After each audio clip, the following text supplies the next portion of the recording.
Dalam tempoh 1 bulan yang lalu, program imunisasi COVID-19 kebangsaan, PIK, telah menunjukkan kemajuan yang memberangsangkan. Kadar purata vaksinasi pada bulan Jun mencecah hampir 170,000 suntikan sehari, melepasi sasaran 150,000. Ketika ini, kadar vaksinasi harian negara kita telah melepasi kadar purata per kapita vaksinasi dunia. Vaksinasi harian Malaysia juga kebelakangan ini mencatat jumlah 250,000 suntikan secara konsisten dan bagi bulan Julai ini, kita mensasarkan kadar purata vaksinasi meningkat kepada angka 300,000 suntikan sehari. Pada penghujung Mei lalu, jumlah individu yang menerima sekurang-kurangnya 1 dos vaksin adalah sebanyak 5.9% populasi negara. Sekarang, jumlahnya adalah 18%. Dengan kata lain, jumlah penerima dos pertama meningkat sebanyak 200% pada bulan Jun. Seperti mana yang diketahui umum, kumpulan berisiko tinggi menjadi keutamaan di bawah PIK. Sehingga hari ini, sebanyak 60% warga emas berdaftar telah pun menerima sekurang-kurangnya 1 dos vaksin COVID-19. Kita berharap vaksinasi kepada golongan warga emas ini dapat diselesaikan menjelang akhir bulan ini. Kita juga tidak sesekali meminggirkan golongan kurang upaya, OKU, dalam program ini. Pusat Pemberian Vaksin atau PPV secara pandu lalu serta PPV khas bagi golongan kurang upaya penglihatan telah dibuka bagi memenuhi keperluan golongan ini. Kita juga telah mengeluarkan garis panduan baru buat wanita mengandung serta ibu menyusu dan ramai daripada mereka telah pun menerima janji temu serta divaksin. Tempoh 3 bulan mendatang akan menjadi tempoh yang sangat sibuk dan kritikal bagi pelaksanaan PIK. Seperti diumumkan sebelum ini, Malaysia akan mula menerima bekalan dos vaksin dalam jumlah yang sangat besar.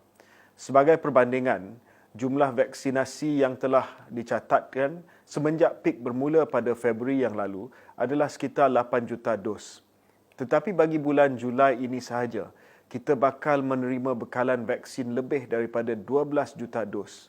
Sudah pasti bulan Julai akan menjadi tempoh yang genting buat PIK apabila kapasiti pemberian vaksin ditingkatkan di seluruh negara. Sebelum ini, saya telah menyuarakan tentang ketidakadilan pengagihan vaksin yang telah berlaku di peringkat dunia. Pandangan yang sama juga telah dinyatakan oleh banyak negara membangun yang lain, termasuklah juga Pertubuhan Kesihatan Dunia ataupun WHO. Beberapa negara sudah mula berusaha untuk memperbetulkan ketidakadilan ini dengan memberikan sumbangan vaksin. Kita telah menerima sumbangan 1 juta dos vaksin AstraZeneca daripada Jepun dan dalam tempoh terdekat kita juga akan menerima sumbangan vaksin daripada negara Amerika Syarikat dan China. Bagi pihak rakyat Malaysia, saya mengucapkan terima kasih kepada negara-negara ini.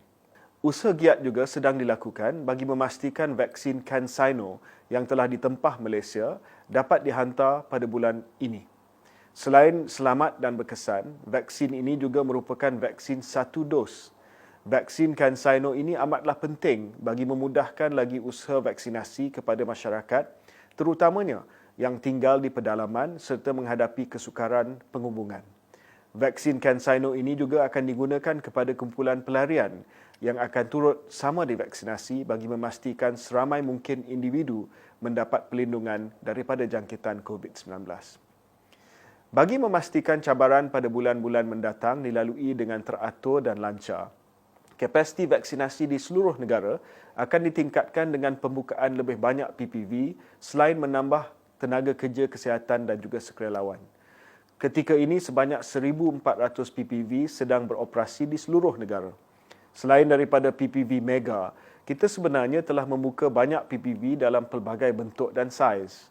Selain daripada PPV sementara di perkampungan orang asli, kita juga membuka PPV di rumah ibadat, sekolah, universiti, dewan komuniti, tempat kerja, kawasan peladangan dan juga restoran. Kita juga telah melaksanakan PPV pandu lalu serta unit bergerak yang telah masuk ke kampung-kampung dan melaksanakan vaksinasi dari rumah ke rumah. Vaksinasi kepada masyarakat luar bandar yang tidak mempunyai akses kepada aplikasi MySejahtera juga dipermudahkan, yang mana pendaftaran dan rekod vaksinasi mereka hanya akan dimuat naik ke dalam sistem ketika mereka menerima suntikan vaksin. Selain itu, sebanyak 1,500 klinik swasta dan 120 hospital swasta juga akan terlibat sebagai PPV bagi memudahkan orang ramai menerima vaksin mereka. Sepanjang fasa pertama Pelan Pemulihan Negara, terdapat beberapa sektor yang dibenarkan beroperasi melibatkan sektor ekonomi penting dan perlu, seperti sektor pembuatan, pengangkutan, pembinaan serta peladangan. Golongan pekerja dalam sektor ini masih perlu keluar bekerja dan secara langsung terdedah kepada risiko jangkitan COVID-19. Untuk itu, kita akan terus mempergiat usaha bagi melaksanakan vaksinasi kepada mereka dengan sasaran 300,000 pekerja divaksinasi dalam tempoh beberapa minggu yang akan datang. Kita juga sentiasa memantau dan meneliti data-data keberkesanan vaksin, lebih-lebih lagi dalam keadaan penularan varian Delta B16172 dan juga varian-varian yang lain. Seperti mana negara lain, kita juga sedang mengkaji sekiranya terdapat keperluan untuk memberikan suntikan tambahan atau booster shot yang ketiga. Besar kemungkinan COVID akan terus ada dan menjadi endemik dan memerlukan vaksinasi berkala seperti mana suntikan flu. Sudah pastinya fokus utama kita adalah untuk memvaksin seramai mungkin penduduk Malaysia sepantas yang boleh. Namun saya juga ingin memastikan pengalaman vaksinasi setiap daripada anda adalah sesuatu yang menyenangkan. Justru aplikasi MySejahtera akan sentiasa ditambah baik daripada masa ke semasa bagi membolehkan apa-apa isu yang timbul dapat diatasi dengan segera. Mutu perkhidmatan di setiap PPV yang beroperasi juga akan dipertingkatkan, termasuklah dengan memastikan tahap penyampaian yang berkualiti daripada setiap sukarelawan dan petugas. Kerjasama setiap ahli masyarakat adalah penting bagi membolehkan PIK mencapai kejayaan. Buat mereka yang telah menerima janji temu, hadirlah untuk mendapatkan vaksin anda. Pada masa yang sama, kita kongsikan bersama ahli keluarga dan kawan-kawan tentang kebaikan vaksin dan galakkan mereka untuk mendaftar.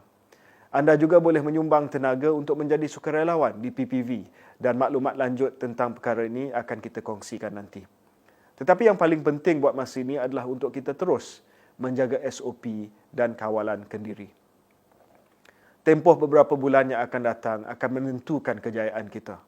InsyaAllah, dengan usaha berterusan yang kita sama-sama lakukan, kita mampu mencapainya.